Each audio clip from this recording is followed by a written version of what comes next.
News when you want it with Bloomberg News Now. I'm Amy Morris. And there's your closing bell for this Wednesday on Wall Street, where the S&P came within striking distance of an all-time high before a sell-off in big tech dragged down stocks. We do bring you closing numbers each day here at Bloomberg. The S&P 500 is down 17 points. NASDAQ is down 99. The Dow lost just a fraction of a point. The 10-year Treasury yield at 4.41% and the 2-year yield at 3.94%. The Treasury Department is now considering changing rules to revoke tax-exempt status for colleges that consider race in student admissions, scholarships, and other areas.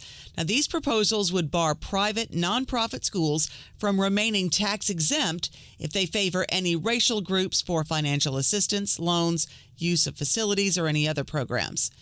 In a pre-recorded interview with the New York Post, President Trump indicates maybe he can reconcile with Elon Musk. I guess I could, but, we have to straighten out the country. And my sole function now is getting this country back to a level higher than it's ever been. Now, the men had a very public falling out over Trump's tax bill. Tesla stock fell because of the dispute. Musk has since said that some of his posts, quote, went too far, and he regrets some of them. The New York Times reports Musk called Trump and they talked Monday night. White House Press Secretary Caroline Leavitt says no efforts have been made to review U.S. government contracts with Musk as far as she knows. Treasury Secretary Scott Bessent, just back from a trip to London for trade talks with China, told lawmakers that China has a singular opportunity to stabilize its economy by shifting away from excess production toward greater consumption. If China will course correct by upholding its end of the initial trade agreement we outlined in Geneva, and I believe after our talks in London they will, then the rebalancing of the world's two largest economies is possible. Bessent testified before the House Ways and Means Committee. Asked when the U.S. will hit the debt ceiling, Bessent says he expects it will be middle to late summer, calling that a moving target.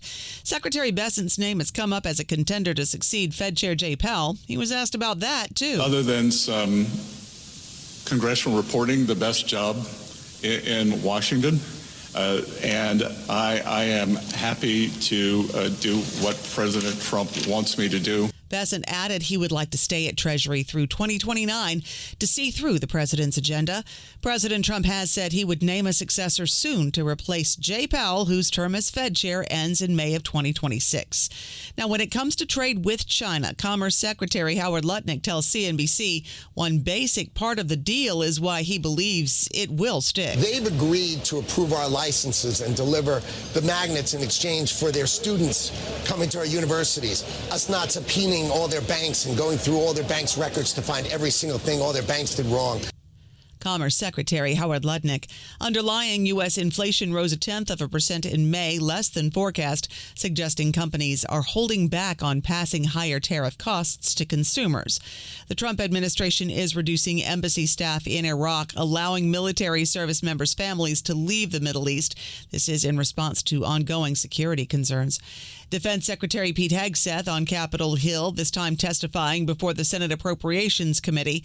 Senator Lindsey Graham hammered Hegseth about the major threats in the world. Does China intend to take Taiwan by force if necessary? We don't believe they've made that decision yet. Is Putin going to stop in Ukraine? Remains to be seen, Senator. Well, he says he's not. Doesn't remain to be seen. China is an expansionist power who will take Taiwan if we don't deter them. Russia will dismember Ukraine and keep going if we don't stop them. Hegseth was also grilled by Democrats on the secrecy surrounding the administration's deal with Qatar for an Air Force One jet. Protests over immigration raids stretched into a fifth night in Los Angeles and spread to other cities, including New York, Atlanta, Milwaukee, and this one in Chicago.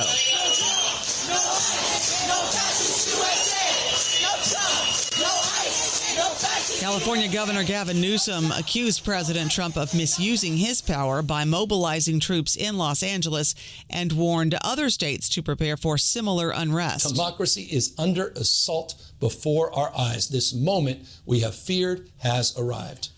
Hundreds of people have been arrested in the greater Los Angeles area since the weekend. Brian Wilson has died. Wilson was the founder and creative force behind the Beach Boys, the oldest and last surviving of three musical brothers. He and his fellow Beach Boys rose from local California act to national hitmakers to international ambassadors of the American dream. The family announced the death on his official webpage. They did not provide any more information than that. Brian Wilson of the Beach Boys was 82 years old. Harvey Weinstein was convicted of sexual assault in New York for a second time, but acquitted of a second sexual assault charge. Jurors still deliberating on a rape charge.